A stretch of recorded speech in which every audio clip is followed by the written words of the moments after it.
Kumpirmado na si Alex Cabagnot babalik na sa PBA, hindi para maglaro kundi para maging isang head coach. Isang team naman to. Syempre, yung isang team na matatanggalan na ng coach dahil sa mga palpak na paggamit ng tao gaya ni Tubid sa Terra Firma. Si Alex Cabagnot na pala ang magiging bagong head coach ng Titan Ultra pagkatapos ng konferensyang to. Ang tanong, may magbabago kaya sa kanilang rotation? Fit kaya si Cabagnot dito? Latest tactics ng Ross ngayon na ipapakiusap daw nila kay Pringle si Sistan para lang pumayag na to na bumalik sa PBA para maglaro sa kanila. Mapapapayag kaya ni Sistan ito?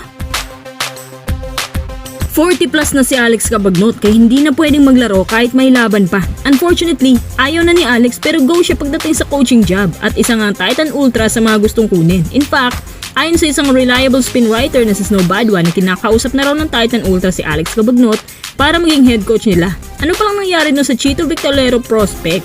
Mukhang ayaw na muna kasi ni Coach Chito dahil gusto magpahinga sa pagko-coach at magliliwa-liwa ng mahimasmasan sa mga nagdaang komento ng mga tao na hindi maganda tungkol sa kung paano niya hinawakan ng Magnolia.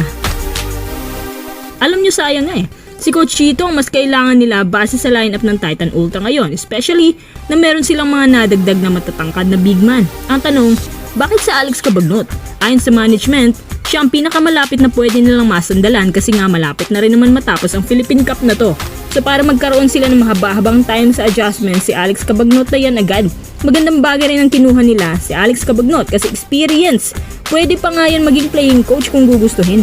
Yung experience niya mismo magtuturo sa young team na to kung paano manalo at kung paano nakukuha ng San Miguel ang kanilang PBA title. Pero again, depende din yan sa mga players na meron kayo.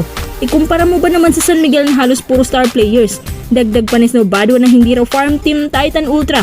Kulang lang daw talaga sila sa mga quality players kasi pinagpapalit nila sa mga low quality. Ipagpalagay nga natin na hindi pumayag ang NP noon na ibigay yung mga players nila gaya ni Sistan, Xavier Lucero, Robert Bolick at yung iba pa. Kahit ngayong tatlo lang napaka-OP na ng Titan ngayon. Which is hindi din naman nila kasalanan. Kasalanan ng farm na Northport yun. So dapat ang gawin ng Titan Ultra maging wais sa mga susunod na PBA draft gaya ng Converge. Yan ang bagong strategiya ngayon kasi kung mababa ang draft at least na-secure mo yung top 5. Ang kulang sa Titan, quality big man na nakakatambal ni Calvin Abueva, quality na guards na makakatambal ni Joshua Monson, at isang quality na napaka-shooter na wing na karelibo ni Von Isamal.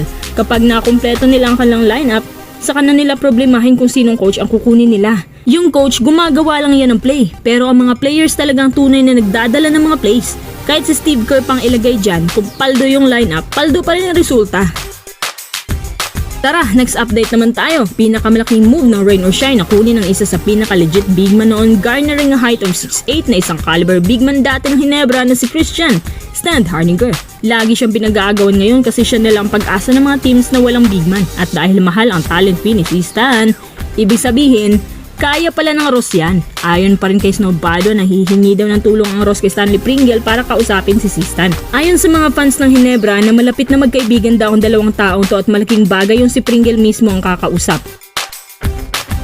Ganito kadesperado ang Ross dahil ngayon sa pagkawala ni Keith Dato sa Ross ng buong season.